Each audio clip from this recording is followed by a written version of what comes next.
We're at MAC Football Media Day here at Ford Field in Detroit. Head coach Scott Loeffler joins me now. And Coach, first things first, great to be back. Thanks for being here. It's good to finally see you in person, Todd. Yeah. I'm tired of all the Zoom meetings, that's for sure. No doubt about it. Let's talk about your team coming back. First of all, a lot of youth, that's going to be really the theme for the season, sort of as it's been your first 2 years here. But I know now another theme is that you think you've got the right guys. Maybe they're not quite all ready yet, but you feel better about the overall talent and position where guys are. We do. We're the youngest football team, hands down, in the country. I want to say 3/4 of our roster has 4 and 5 years of eligibility. But we recruited those guys, and they're talented guys that have character. We just need to get them some experience. And once we add another class here, a few holes in the recruiting or the transfer portal, we're going to have a good football team here in the future. And we might shock some people and win some games that we're not supposed to, because we do have talented youth. But I just know when you're young, and you're so young, generally speaking, this league, you got to have some older guys to win the championship.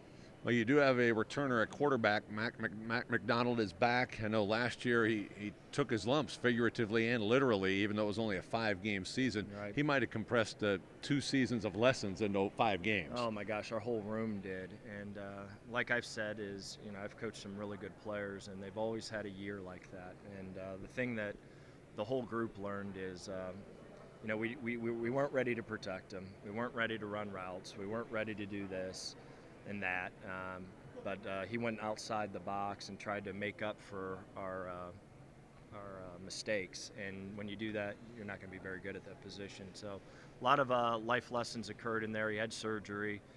Probably should have had that surgery way earlier than what he did, but at least he was tough and hung in there. But you'll see a different guy, and you'll see some guys chasing his job, which is what you want.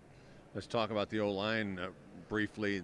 You do return some guys that have seen the field at least. This is another unit that takes a while to build, but you've got guys that are starting to fit the mold and have a little bit of experience. Yeah, it reminds me of our early Boston College years, where Lindstrom, who was the 13th pick in the NFL draft, was 240 pounds, getting his brains knocked in.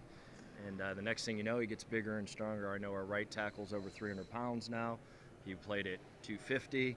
The left tackle is playing at 285 now, needs to get to 295. But it's a heck of a lot better than 260 and 250. And, strength, size, they got to learn an unbelievable life lesson that you got to be big, you got to be strong, and I hate to say this, you do need some experience at that position. Yeah, how about on defense? Also on the defensive line, things are starting to at least guys look the part a little more. Yeah. We expect a little bit better performance from the defense. Have to. And like I said, our first OBJs of walking in the door was get the lines right. And that normally takes 3 years to do. We see the light at the end of the tunnel on both sides of the fronts. We think we've got talented guys that can move. They're athletic.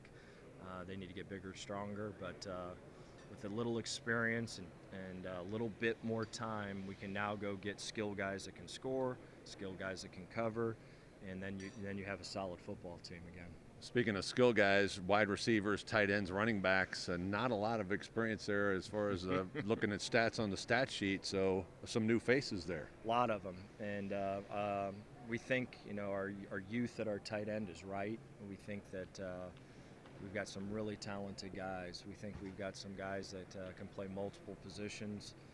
The backfield, again, young, but there's 3 or 4 guys that we think have got a lot of talent. And wide receiver, we're probably a class away, in my opinion. There's some guys there that can make plays. There's some guys in there that speed. We just don't have a lot of depth, and we need to add the depth to our wide receiver position and our DB position. But we knew that coming into this. We said, listen, those wide receivers and DBs, generally it takes a year. It doesn't take 3 years. It doesn't take 4 years. And when you're trying to take a high school lineman and D lineman and say, all right, let's go play, it's really hard.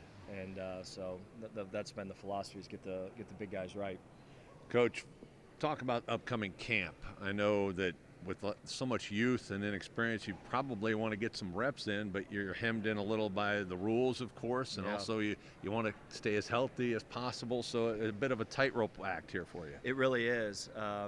We want to have a tough camp. We want to have. I mean, when I when I asked our team how many guys have been through a true training camp, I want to say 75% have not.